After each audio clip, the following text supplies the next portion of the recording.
នបំពេញលេខដែរបាទអញ្ចឹងយើងមានលេខ1អូនសរសេរលេខបាទចាំមើលដល់ខាងក្រោមណា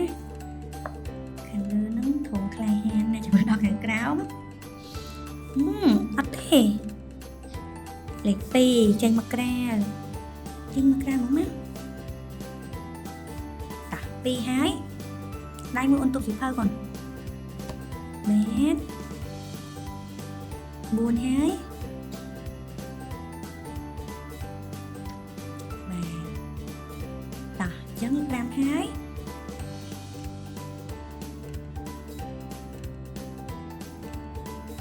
1 2 3 4 5បាទ6អញ្ចឹងយើងមាន7 8អូនសរសេរលេខ